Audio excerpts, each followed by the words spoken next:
means that for the first time, mayors around the world, and today we have reached the number of 145, engaged themselves in the implementation of more sustainable urban food systems through a framework of action specifically designed by and for local authorities with the help of a qualified technical team and an advisory group that included, among others, the European Commission and its Committee of the Regions, the Special Representative of the UNSG for Food Security and Nutrition, FAO, UN Habitat, etc. So the Pact right now is representing some 400 million global citizens and has inspired similar city networks, including C40, ICLEI, UCLG, as well as international organizations and, of course, UN agencies, to take on urban food challenges under a new perspective, which means something that goes closer to our citizens, letting their voices to be heard, and bridging the local and the global level. In this way, we are connecting the local and global agenda on food. So I will leave now the floor to my colleague Cécile, who will be more specific in showing how the Milan Urban Food Policy Pact is able to localize also food-related SDGs. Hi, hello everybody, and welcome to this webinar. First of all, I would like to thank Dan for organizing the webinar. It is a pleasure for me to be here today. Before we get started, I would like that you think about two questions. The first is, do you think that your field is somehow connected to food policy? I've read many of your profiles, very specialized and with a very different background. So just think about this question, and also think about to which degree do you think that the food is connected to other subjects. I don't want you to answer now, but just keep in mind these questions and then we will come back later on. So as said by my colleague Davide, the Milan Urban Food Policy Pact was launched by the mayor of Milan and signed on 15 October 2015 by around 100 mayors, and it is the only global joint declaration of mayors on urban food policies, committing cities to work to develop a more sustainable, fair, climate-friendly, safe and inclusive urban food system. Today, signatory cities are 145. We always welcome new signatory cities that are committed to work together. As you can see from the map, we have a different geographical balance. As you can see, Europe is more represented, but also Africa and Latin America are quite well represented. But so why Milan decided to work on food and sustainability? First of all, Milan was, this work started in late 2014. First of all, Milan was going to host the Universal Exhibition Expo Milan 2015 that, as you can see from its claim, is feeding the planet energy for life. So an international exhibition dedicated to food and sustainability. And then it is from a local commitment with its citizens. So Milan wanted to have its own food policy. Again, why, besides these things, we decided to work on food and sustainability? Because we are sadly in a situation that we can call it a perfect storm, as John Bell, Director of Bioeconomy of DG RTD in the European Commission, pointed out recently in Brussels. We are in a perfect storm because, in a situation of a perfect storm, because due to population growth, we are going to have to feed 9 billion people by 2050. And by 2050, with the growth of population, the food demand will be plus 60%.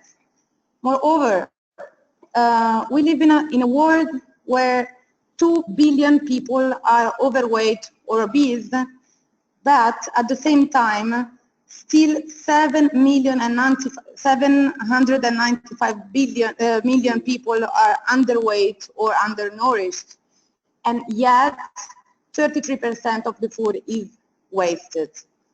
Producing food has used 70% of our fresh water resources, uses 30% of energy, and delivers 25% of greenhouse gas emissions. So we decided to work on food because of this data, which is, I believe that there is nothing new for you, and for the international agenda and international commitments, such as, of course, the Juncker priorities, then the IPCC, so International Panel of Climate Change priorities for the next 6 years, which is to stay to below 1.5 or 2 degree of temperature, which is, was agreed during the COP21 in Paris. Then last year, the World Food Day of FAO was dedicated to the relationship between climate and food and agriculture. And then, of course, the Sustainable Development Goals agreed in a New York General Assembly on the 25th of September 2015. We will come back to the SDGs later. So the path toward the MEFPP was quite an articulated one, because as said, it started on August 2014 when the mayor of Milan, during the C40 summit in Johannesburg, launched this idea, this challenge to its colleagues from all around the world. So many cities, namely 45 cities, decided to take this challenge and to start working on the identification of the Pact priorities and cities' priorities and challenges.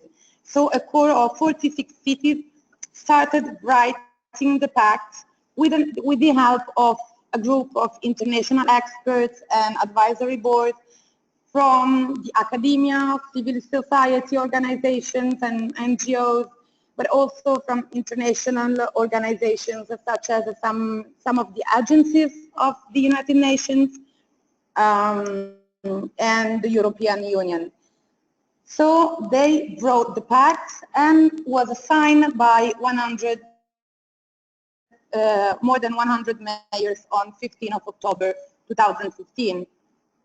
At the same time, the process to develop the Milan food policy was going on. So we can say that these two were a double parallel process with a bottom up, so citizen engagement and participation for the local food policy, and a top down push from mayors for engagement and participation. So stepping back to the SDGs, I'm sure that you all are quite expert about SDGs. So they are 17 global goals with 169 specific targets, and they were adopted in late 2015. And I mean, I think that's a quite representative sentence was really discussed during the SDGs negotiations. That was a sentence of the former Secretary General of the United Nations.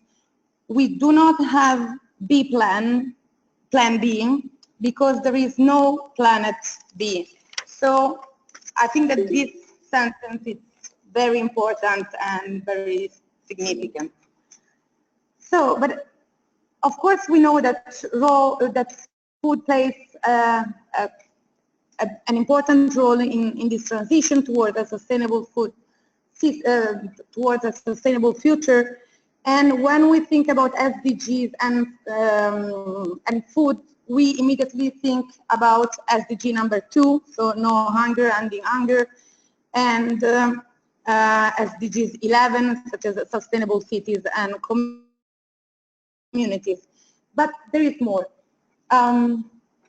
Here you can see this wedding cake that was delivered by Johan Rockström and Pavan Sudekev, presenting a new way of viewing the Sustainable Development Goals and how they are connected in a way or another to food issues.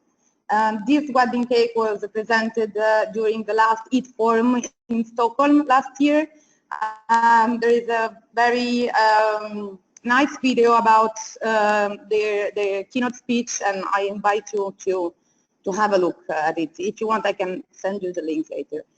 And so in New York General Assembly, we all agreed on ending hunger, so of course SDG number 2, but this is absolutely linked to SDG number 14, life below the water, because there is no food security without recognizing that life below the sea is linked to food security. I would like that, just a second, the slide. I would like that you have a look to this image. So this is the rate of aquaculture production and wild capture from the 50s to more or less nowadays. As you can see, this is an incredible augmentation. And if you think about that, nearly 3 billion people rely on fish as a major source of protein, and that overall fisheries and aquaculture ensure the livelihoods of 10–12% of the world population. Also think about that marine vertebrate population declined by 49%, so between the 70s and today, so 49%. This is an incredible number, very, very scary, I would like to say. And more than 85% of the world's fisheries have been pushed beyond their biological limits. So today there are fewer fish in the sea than ever before. But overfishing is not the only cause, it is not the only threat to SDGs 14 connected to food security, because there is also the rising of sea temperature, oceans acidification, plastic pollution, scarcity of protected area and sanctuary, biodiversity loss, mangrove loss, coral bleaching, and that of the corals. I invite you, of course, to read the FAO State of World Fisheries and Agriculture. But especially if you love infographics, the last WWF report, Living Blue Planet, it's very beautiful and very, very scary, I would like to say. Okay, so life below the water, absolutely connected with food security, but also SDGs 15, life on land, to protect and restore and promote sustainable use of terrestrial ecosystems, sustainable management of forests, desertification, and so on and so forth. Please have a look to this picture. As you can see, there is a primary forest. This picture was taken in Cerrado, which is a region of Brazil, famous for its forest full of biodiversity of species and animal species and plant species.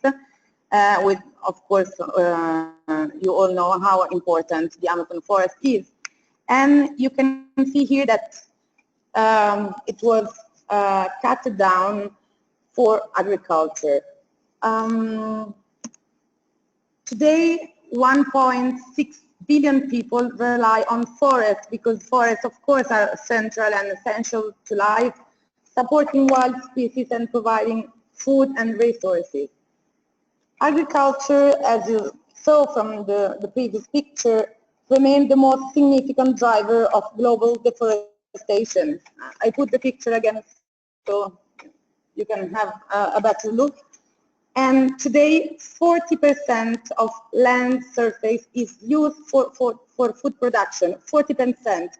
But since we are going to have 9 billion people by 2050, if we will stay in a business as usual scenario, this will bring us to use 70% of global land surface for food production. Here the picture is quite representative, not only because you can clearly see the effects of deforestation, but I would like to let you know that this forest was cut down not to grow vegetables for human consumption, but to grow vegetables, especially soy, for feeding cows. So the Amazon is being destroyed to feed animals. We really have to bear this in mind.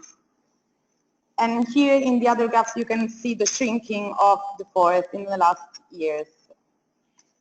Then, this brings us to, agriculture and food production and animal meat production bring us, it is clearly linked to the SDGs number 6, clear water and sanitation. Of course, the future of food is about water resources for agriculture and drinking water. I invite you to have a look, to tap on Google, to search on Google water footprint, because you will find many websites that try to measure the water footprint for the production of different kind of food. Here, in this graph, you can see that to produce 1 apple, we use around 70 liters of water, and to produce 1 beef steak, we use 4,050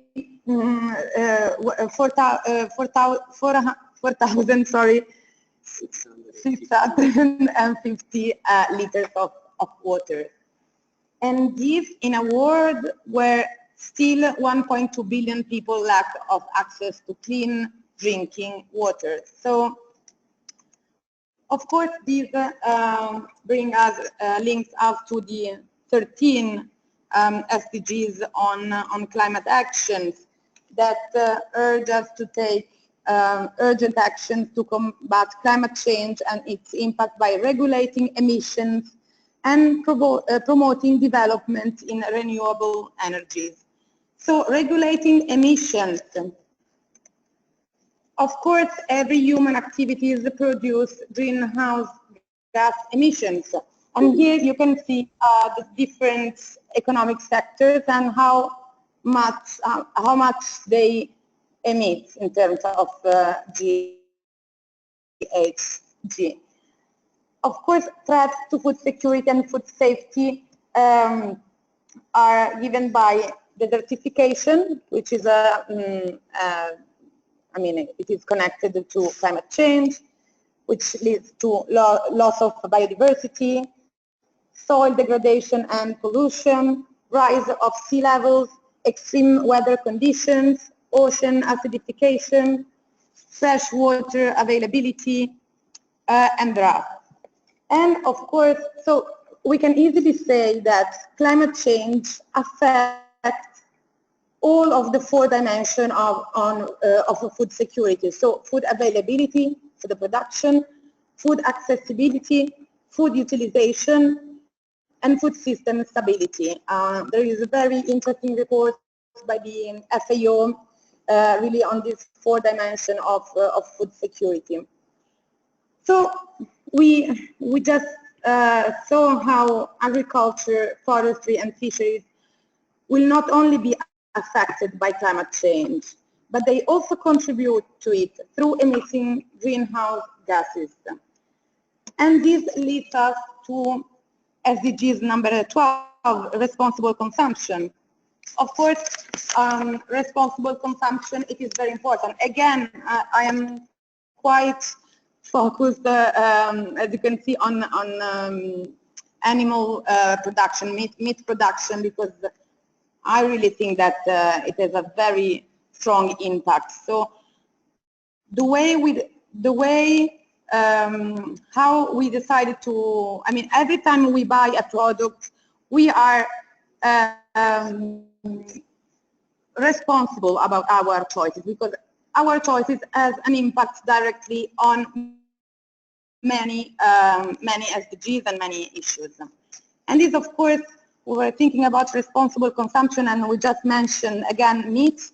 Of course, meat is absolutely, meat and dairy products are really connected with SDGs number 3, so good health and well-being. We know that non-communicable diseases are connected with the diet. So here again, a link. Which also it is linked to SDGs number 1, which is no poverty. Here in this image, we can see different type of poverty. I mean, poverty declinated in different geographical area, and of course, poverty is the cause of the fact that we live in a world where of about nearly 2 billion people are obese or overweight, and as said before, still millions of people are undernourished. Just think about the fact that since 1980s, worldwide obesity has more than doubled, and also think about the fact that micronutrient deficiency affect both developing and developed countries. So when we think about food and how food is grown and produced, let's think about rural society, especially in Africa, but not only in Africa. We all know that most of the food is grown by women, especially in a smaller farm and producers. So achieving SDG 5 about gender equality is to work, of course, on SDG 10, which is reduce inequality. And how can you work on SDG? How can you achieve SDG 10 without focusing on SDG 8? Because agriculture and the food industry provide billions and billions of jobs worldwide. So we see that in a way or in another, SDGs are connected with food, because when we talk about food, for many years or even centuries, talking about food was just talking about food production and just focusing on per hectare productivity. But food is not just production and per hectare productivity, but of course, when we look at the complexity of the food system, it is clear that we need a more holistic and comprehensive approach. We have to be informed by a system thinking. And of course, local governance plays a crucial role in shaping the global food system. Because when we talk about food and food policy, we talk about, of course, agriculture and forestry, but we also talk about culture and education, international affairs and development. We talk about employment and jobs. We talk about social policy, law, regulation, trade, logistics, environment, climate change, public health, retail, distribution. I mean, we talk about all these things. So this is why we really need to address food policy by a comprehensive approach. So these are our challenges, are quite scaring in a way, especially if we have a look at the previous data I gave you. And we have a huge responsibility. But at the same time, we are developing a growing awareness that can give us some opportunity for the future. Cities, for a long time, they were considered the problems, the cause of the problems, but cities can be also part of the solutions and drivers of change. And we can see urbanization as an opportunity for advancing sustainable development. So how the MUFPP and the Milan Urban Food Policy Pact works and how it is composed. So it is composed by in two main parts: the preamble, and a framework for action, which is the core of the pact. The framework for action, it is divided into 6 main categories. As you can see, it is governance, sustainable diet and nutrition, social and economic equity, food production, food supply and distribution, waste reduction and management. As you can see here, we try to embrace all the different steps and parts of the food system. Each category of the framework for action lists some recommended action for local authorities, so for mayors or city officials, for 37 actions in total. I think that Dan already sent you the pact, so I hope you had the chance to have a look at it before. Since we're not entering to the details, but maybe in the Q&A session later we can. The pact, so it is intended to be an inspirational framework for cities to work on their food system, to improve the sustainability of and the resiliency of their food system. So the pact, it is also a platform for cities to exchange idea and solution on urban food issues. And the mission of the pact is to enable and facilitate this city-to-city exchange. The structure and the governance of the pact, there is, of course, the MUFPP Secretariat, which is established within the Mayor's Office of the City of Milan. There is the Assembly of all signatory cities, who every 2 years elected the MUFPP Steering Committee, composed by 13 cities. The MUFPP Steering Committee, it is chaired by a president, which for the first 2 years of the life of the pact is the City of Milan, and it has also a vice president, which is Buenos Aires. The MUFPP Secretariat connects all these different layers of governance, and it works closely with the networks and partners of the pact. More in concrete, even if not really in details, I just listed some of the main activities of the pact. We organized every year an annual gathering and the Mayor Summit. This year will be in Valencia in October, late October, and will be the 3rd edition. Then the annual gathering, it is normally the occasion for the ceremony of the Milan Pact Awards, because we organize every year an awards intended to stimulate mayors' action on food policy and to award their best practice.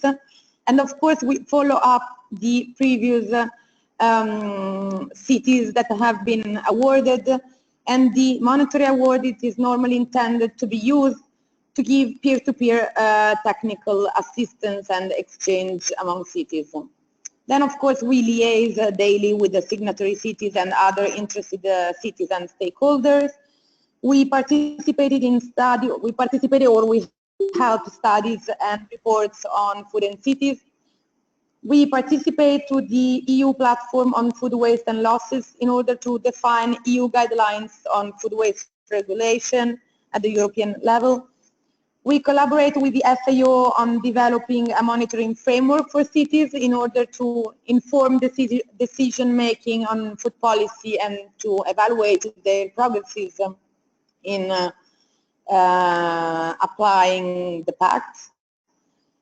And we are working with the FAO to develop a good practice repository of best practice on food, which will be online, we hope, by the end of the year.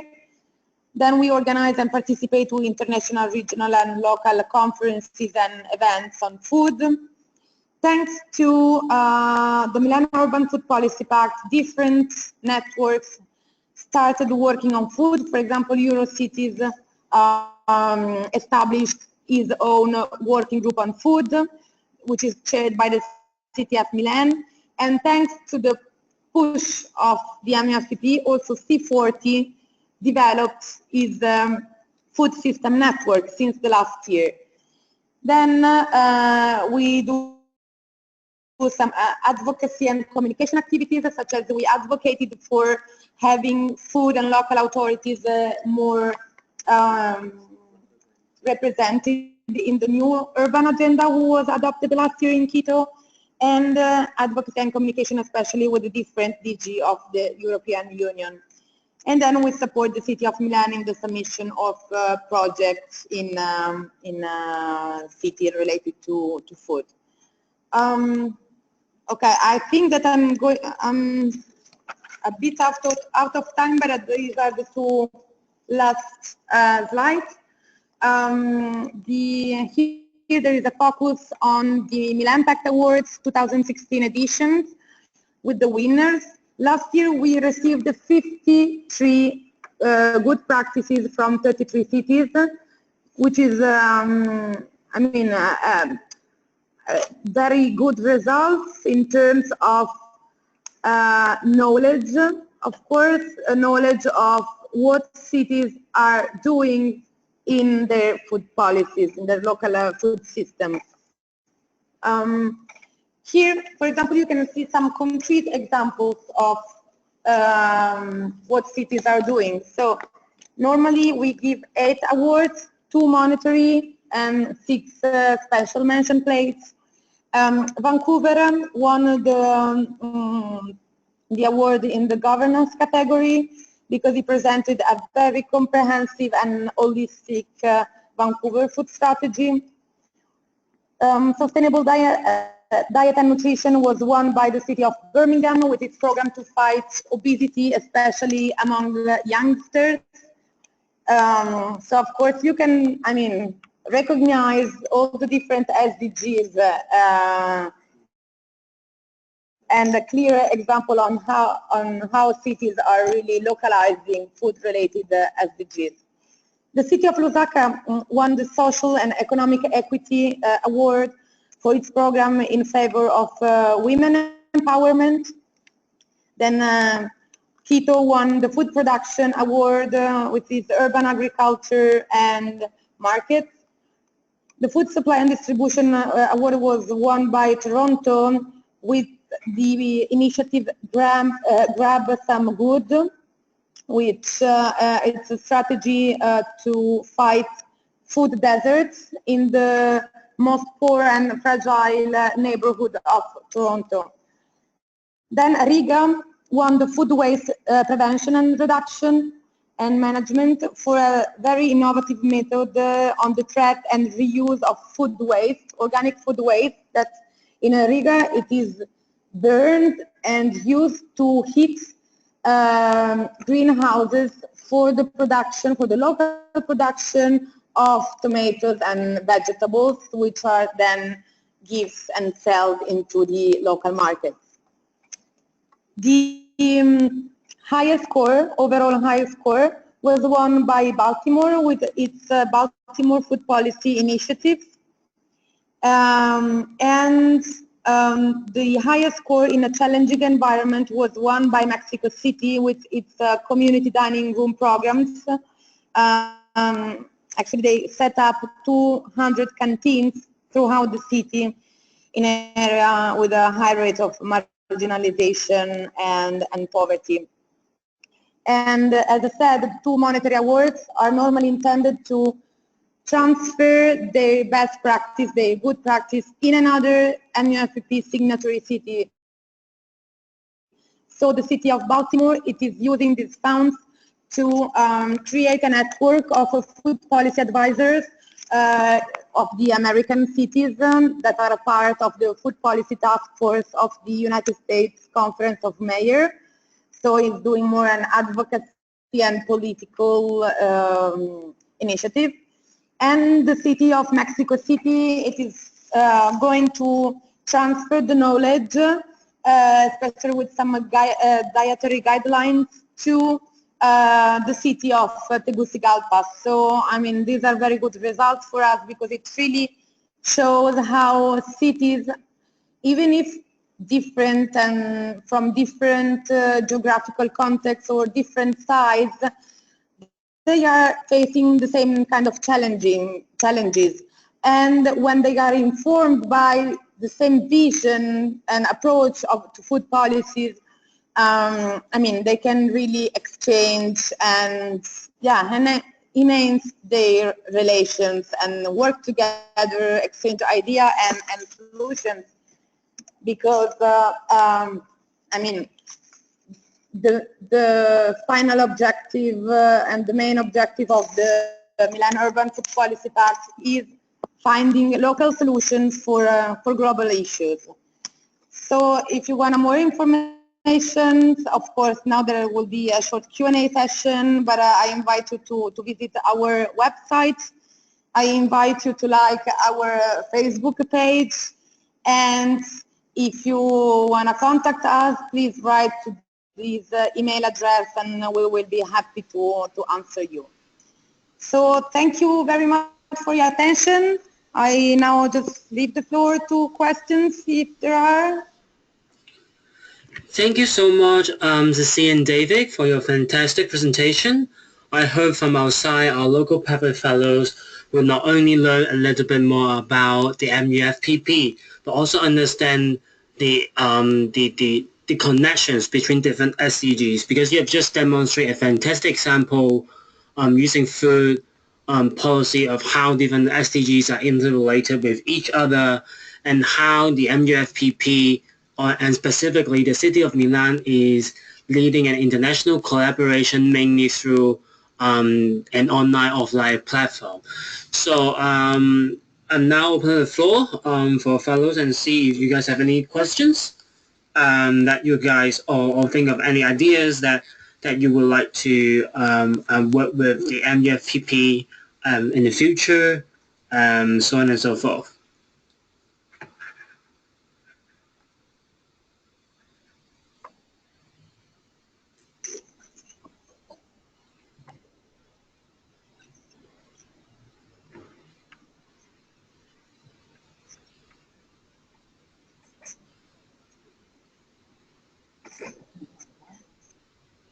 Anyone?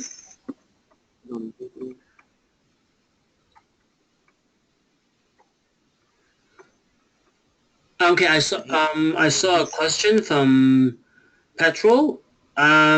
His question is about where can we have access to the full evaluation of the cities if the information is publicly available.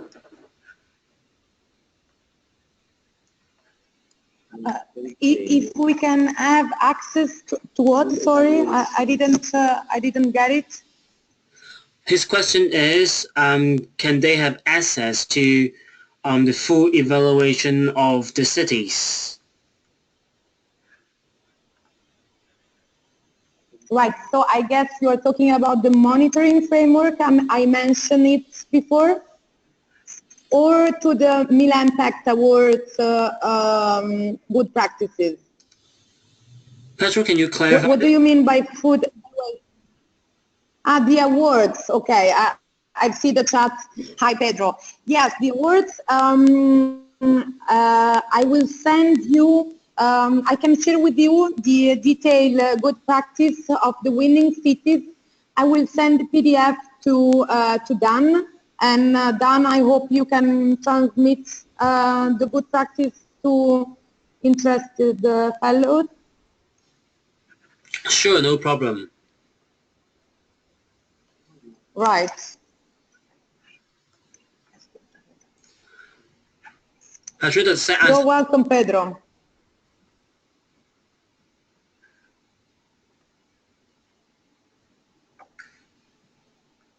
Okay, any other questions?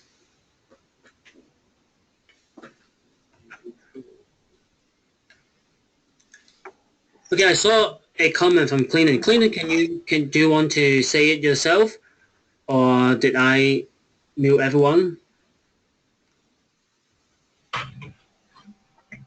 Can you hear me? Yes, perfect. Yes. Yes. Yeah, so thanks for the presentation.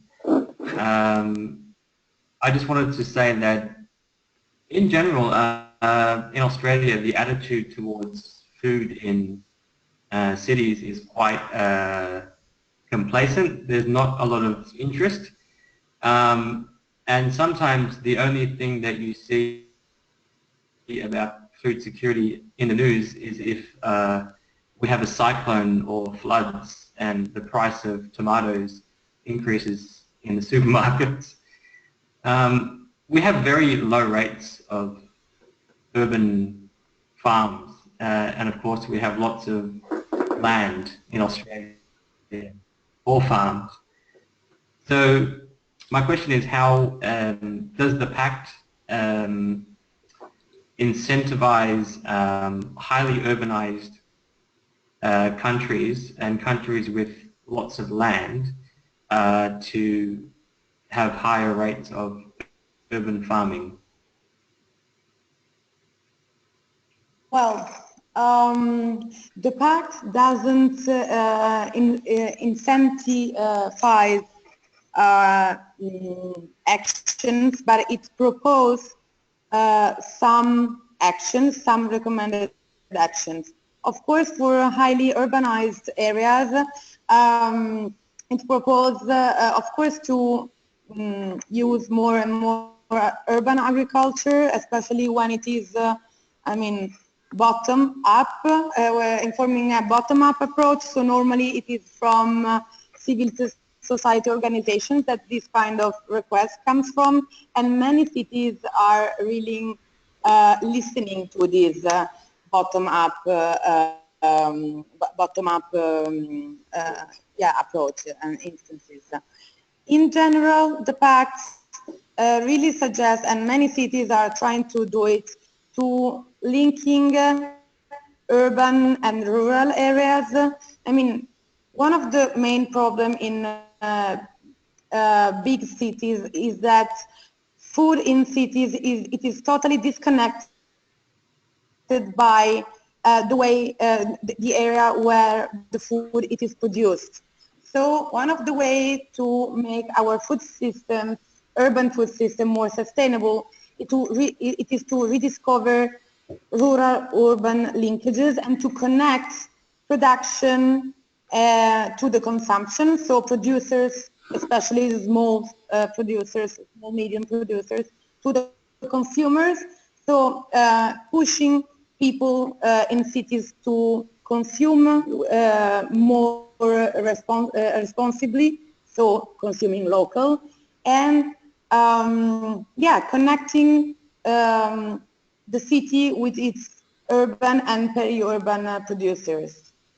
I don't know if I answered your questions.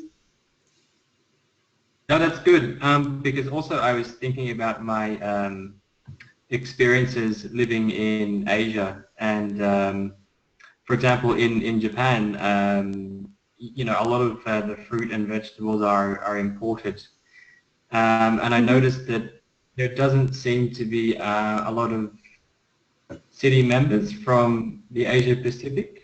Is that correct in the Pact? Yes, it is. Yes, it is. From Asia Pacific, it's one of the least represented area. Yeah. Yeah, we are actually also Okay, trying to promote.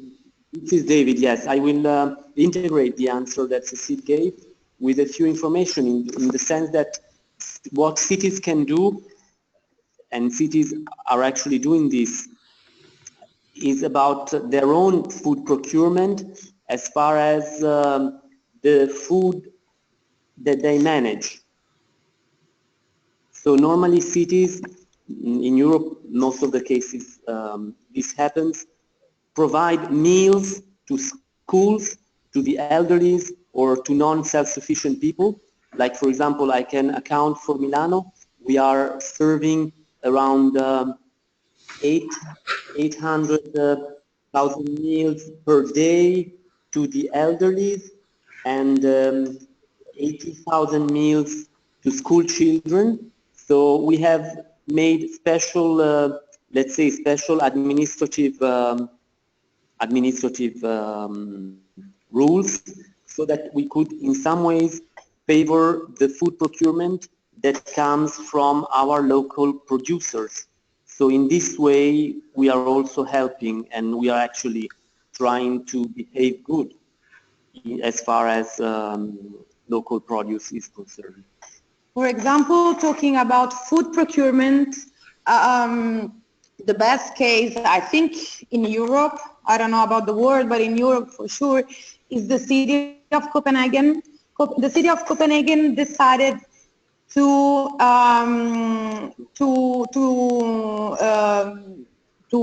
use the food for its schools canteen, shifting from 20 to 90% organic. So this was a quite long process because it was an articulated process because they made many meetings with the local producers and stakeholders, especially the small one, in order just to decide how to produce, how, I mean, the city could purchase all these organic food. So many producers, peri-urban producers, in 2 or 3 years, they gradually converted to organic agriculture, and today the city of Copenhagen is serving 90% organic food in its canteens. So when, okay, Copenhagen is not so big, but let's think to other bigger cities. When a city, which is the main consumer of food because of concentration of people in cities, when a city is asking for good food, good I mean organic or locally produced or with a low water footprint or with a low greenhouse gas emissions or with a short mile, so cutting food miles. When a city is asking for good food, of course, it can shape the urban food system and the regional food system. So it has a very big impact, and that is why we are really focusing, I mean, on city perspective, because of its huge impact, and also because thanks to the principle of subsidiarities, cities and mayors are the level nearest to the citizens. So, I mean, they can have, they have top-down impact for regulations and laws, but at the same time, being near to the citizens, they can also welcome bottom-up initiatives. So this characteristic of cities in connecting local and higher level of administration, it is really important and very effective.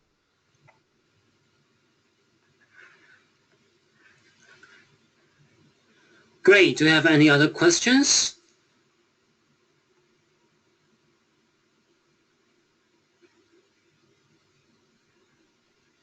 I have a question.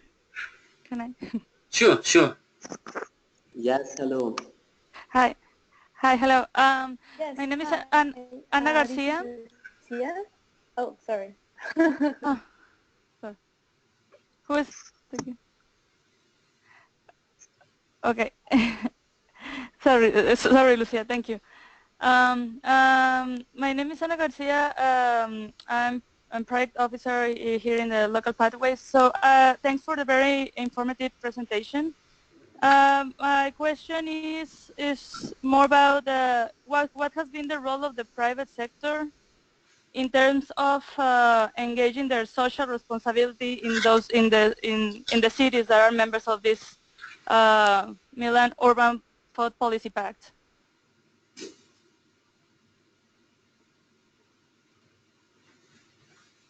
Well, what?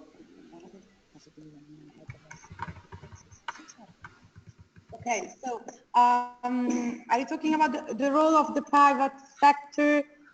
We can answer to these questions for the Milan case. Okay.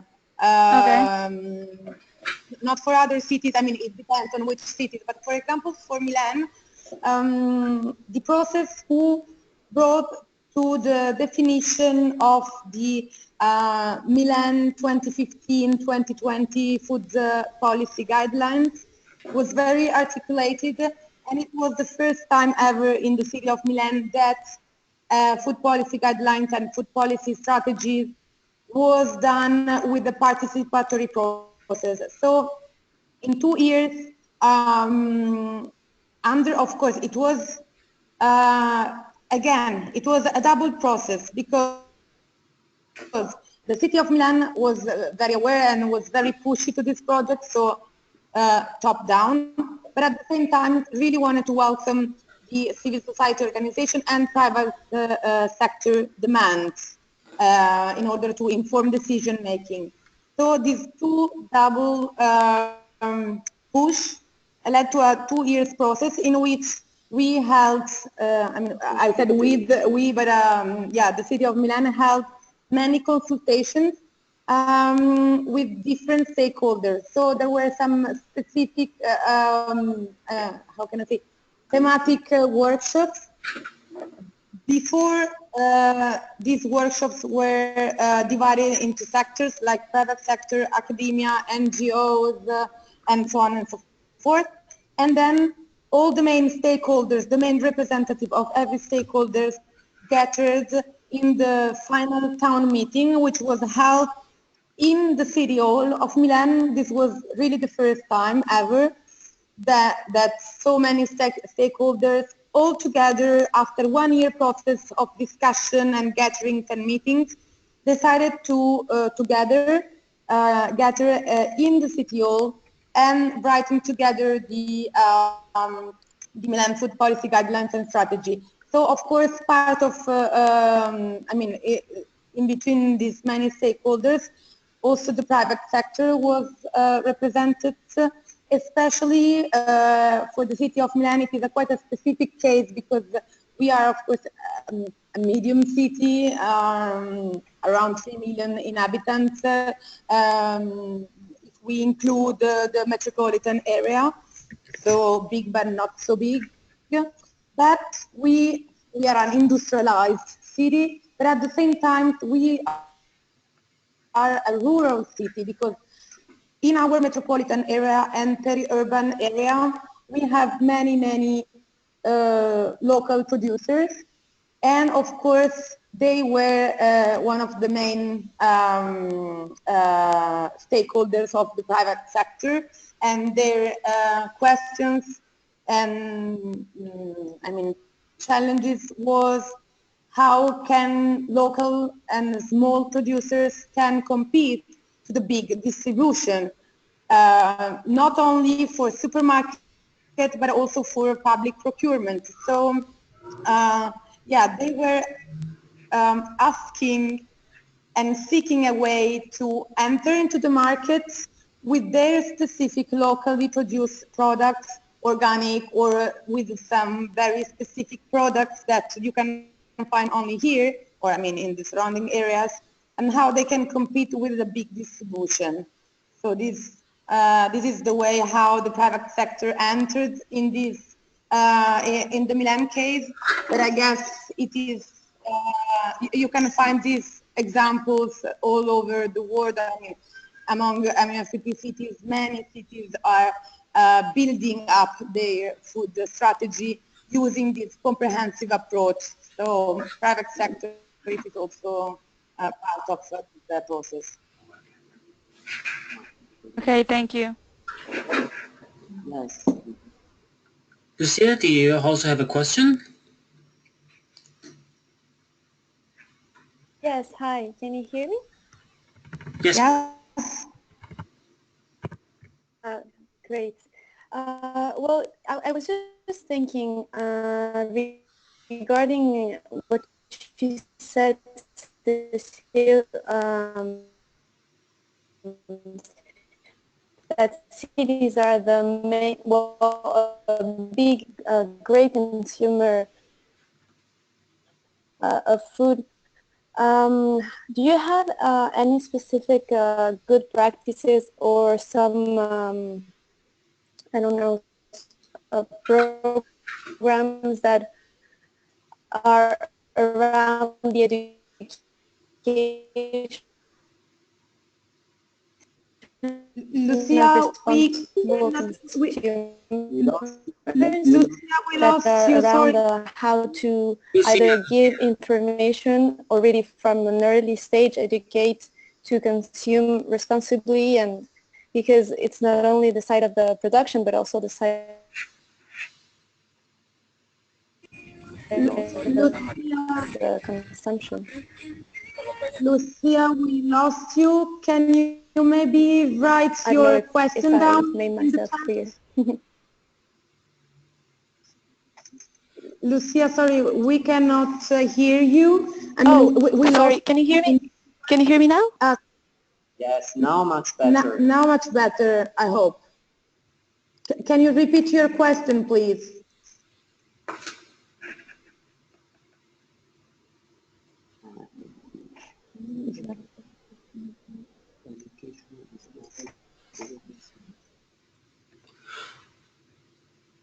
Well, we have actually, yes, we read your questions, and it is about projects on education to responsible consumption. We actually know, and also the City of Milan implemented lots of projects on education regarding mainly school children and regarding many projects devoted, for example, food waste reduction. So this has been tackled in a very specific way, and we are now looking at maybe some other cities if they have implemented other best practices, because this is also very interesting. This is also a very interesting perspective. So let me see. Just a second.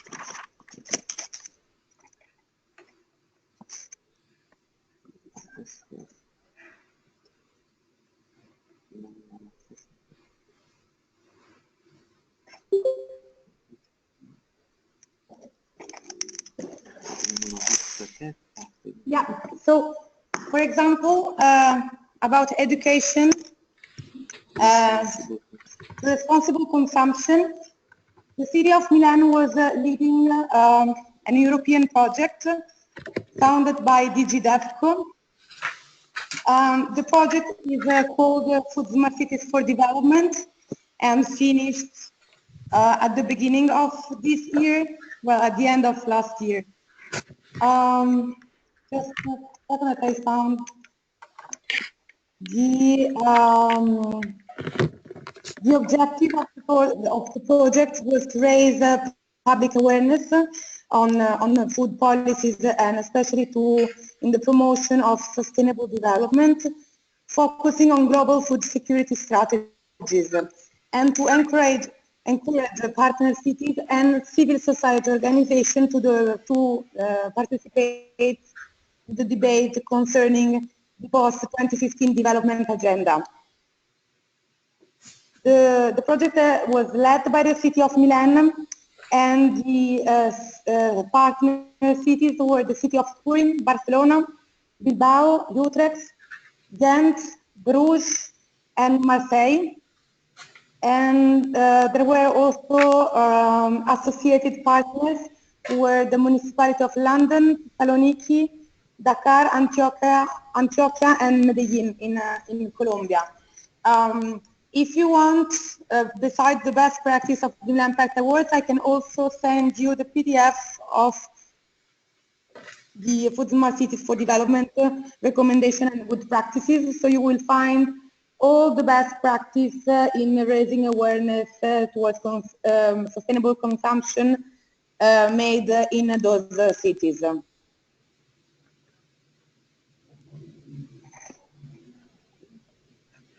All right. Okay, it will be my pleasure. So we have time for one more questions. Does anyone want to take this last opportunity?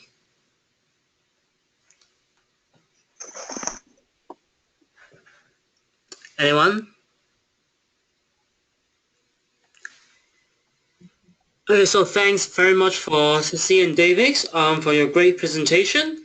I will share, if you have some materials that you want to share with our fellows, please send it to me and I will share it with them after the next webinar, which will be in around 3 hours time.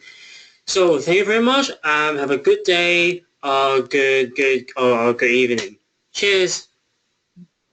Thank you. Thank you to all of you. Bye. We'll keep in touch. Bye-bye.